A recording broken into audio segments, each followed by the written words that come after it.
All right, guys. Hey, I know it's been a while, but we're back and we're back with some even greater information. By the way, everybody, Happy New Year 2022. Can you believe how quickly this came into our existence? By the way, I'm glad 2021 is done. Super happy about this being 2022. How you doing, Fatima? Hi, good morning, and I'm good. I'm Are you good. happy about 2022? I'm always optimistic. I'm always feeling good about Yeah, you tomorrow, are. the next day, the next week, this year. So no, I'm excited. Yeah, I'm I'm glad that excited you're too. doing well. Yeah, thanks. You too. So a lot going on, huh? Especially in the markets. I mean, obviously, everybody starts talking at the beginning of the year about all kinds of stuff and what's going to happen, and everybody wants to hear forecasts. Mhm. Part of what I'm being asked a lot, and we'll tackle this, is what, for example, a 1/4% hike in rate or increase in rate, how does that affect my purchasing power? Because we all know it's not a secret. Rates are going up. By the way, I talked about this. I talked about this, what, 2 years ago when this whole pandemic first hit, that rates were artificially low so that because the Fed didn't want our economy to go into a tailspin. So they've done a lot to artificially lower these rates, particularly buying MBSs, which are mortgage-backed securities, and buying what they started out as 120 billion a month of bonds. That stuff is over now. They've sliced that in half to 60 billion a month, and they're starting to sell all these mortgage-backed securities, which, by the way, they bought $9 trillion when they want them off their books. Mm. Those two things cause a rise in rates. One thing I wanted to tackle really quickly is, why are rates going up? Well, the reality is the enemy of interest rates is inflation. We're seeing inflation at 7% right now. We have a lot of issues with, the great resignation. 4.5 million people quit their jobs.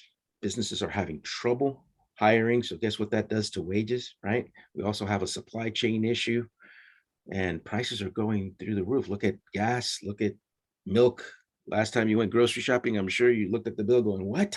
Four Mhm. items is $700, right? Right. So That's all these things are happening, and rates have to go up in order to contain the inflation. Now, back in the 80s, for those of you who know, Paul Volcker was the chairman of the Fed, and he raised rates to 18%. Matter of fact, in 81, I think it spiked at 21% for a 30-year fixed mortgage. Can you believe it? I heard Then it that. went down to 12, and everybody thought that was awesome. And right now we're complaining about rates in the threes.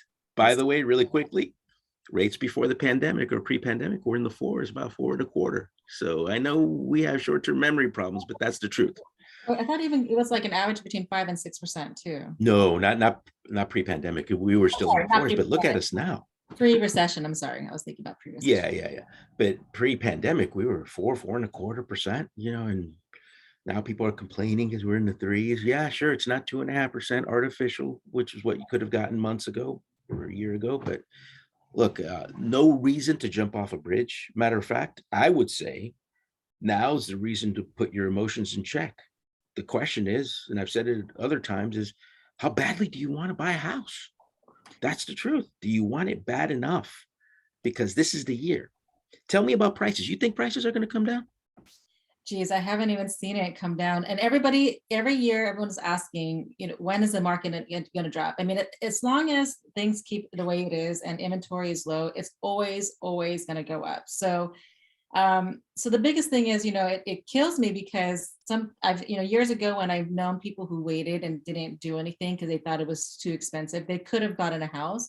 And at this point, they're probably lucky to even get a condo at the price that they were looking at years ago. So every year it goes up. And I think that there is definitely a cost of waiting if you don't, take action for sure. Matter of fact, let me show you. I'm going to share my screen right now, guys, and you can see the actual report that I did for this presentation about the cost of waiting. So if you bought $1 million house, let's say the house is $1 million right now, you put 20% down, right? Rate 3.25%. If you waited 6 months and we kept the rate the same, but the price went up, if you look at these numbers. I mean, the cost of waiting in 6 months would be almost almost $46,000. If you wait a year and the rate goes up a 1/4 point, look at this, almost $96,000. In 2 years, it's 178. In 3 years, $263,000. Now, where are these numbers coming from? Well, they're coming from appreciation, and also, here's another thing people don't talk about. the opportunity cost of tax deductions, mortgage interest, and property taxes up to 10 grand. I mean, it's a game changer. There's no doubt that if you wait, it's going to cost you for sure. Because right now, all you're doing, if you're renting, you're building equity for your landlord. You're not building anything for yourself. Start to think in the mentality of building something, whether it's for you and or family. Got to have some kind of legacy plan in place. And one thing I wanted to show real quick also is this whole thing about, oh, but you know what, Ed? There's so many people overbidding and there's so many people placing offers. Let me show you something real quick.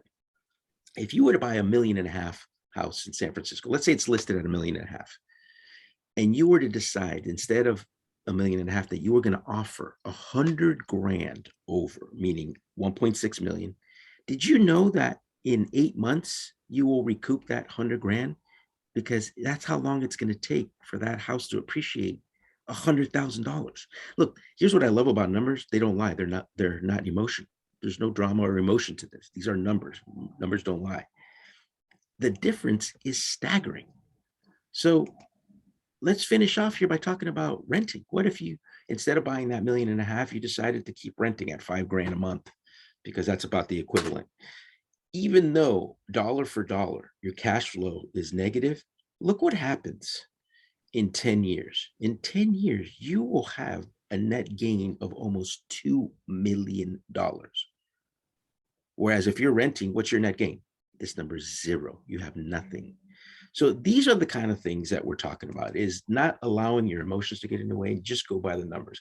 And this is part of the benefits that we bring as a team, is that we're able to customize advice and reports so that we can make some intelligent and informed decisions. So That makes sense? yeah, so when someone's maxed out at $1 million purchase price and the rate at what was quoted was 3%, and it goes up to 3.25, what does that mean? Are they, how does that decrease their purchasing power? Well, because the higher the rate, that means it requires a bigger payment, which means it requires more income. And if you don't have it, that's where you get clipped. Your wings get clipped because your affordability goes down.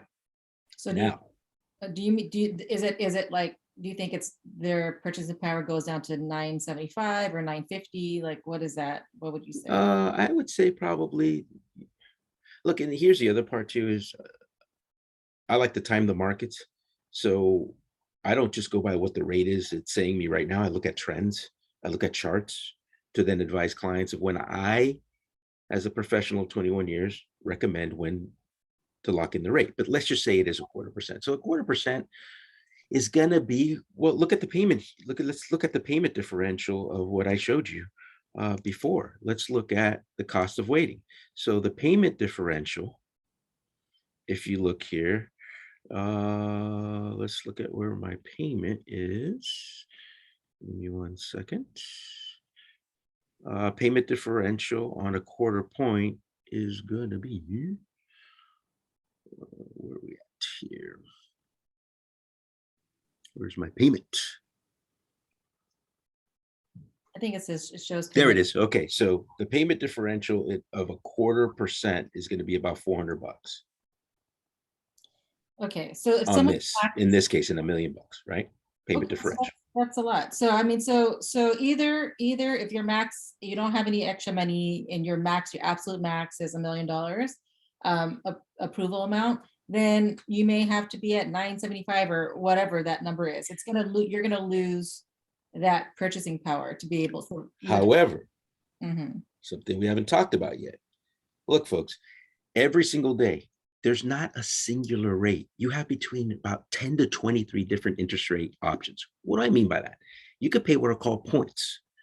Points, 1 point is equal to 1% of the loan amount. That's what is paid to the markets to buy down the rate, or you're paying them a premium to get a lower rate. It's like buying a car. If you want extra options, you got to pay. This is the same thing in the interest rate market. You want a lower rate, you can get it, but you got to pay for it. So one of the things that you can do, some strategies, is maybe get a seller credit, right?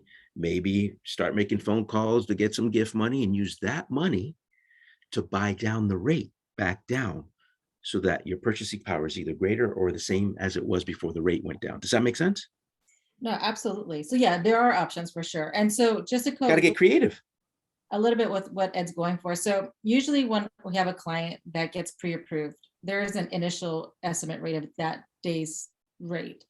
And I know a lot of rate sensitive clients will constantly ask what the rate is. Your rate is not determined until you're in contract. Yeah, that's why that's called a teaser rate, because it's not, there's no, you haven't locked in the rate. When you lock in the rate, then that rate is good typically for 30 days that you have to close that transaction. Otherwise, you either let it expire or you have to extend it. But to keep things simple is your rate does not have a property tethered to it yet. So it's not locked. It's a hypothetical rate. You don't even have a house yet. You're not in contract. Once you get into contract, then that's when you're in the real game. You suit up with your San Francisco Giants uniform and you go out into the field and you start batting. But up Yep. until then, you're just practicing. Yep. Yep. So just so you understand, because a lot of people will call me like, well, this other lender will give me a better rate. Well, did they go through the whole pre-approval process? Is that just a teaser rate? That rate doesn't matter at this point anyway, because you're not in contract. Right. Why do you think we call them teaser rates? I could say, yeah, it's zero. Yeah. It doesn't matter. That's just a verbal. It's not a commitment rate. Know the difference.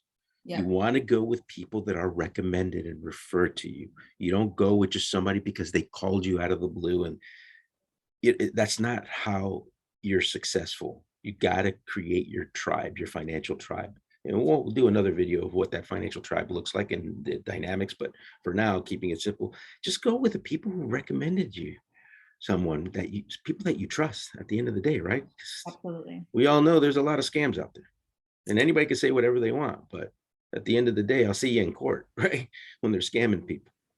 Right. Or they may not just be the right professional for you. So Yeah.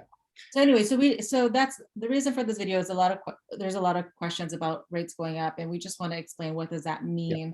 So then you can best prepare. I mean, the market, I know that 100%. there's not a lot of inventory. So I have issues trying to get even personal clients in properties because the inventory is minimal and we have, 10 people that are going hard in offers. So you could only do your best, your time will come, but you just got to keep playing and Yeah, trying. you got to hustle. I mean, that's the thing is you got to show yourself, not us, yourself, that you're serious about buying a house, and you'll do what it takes, right? As long as it's legal and ethical.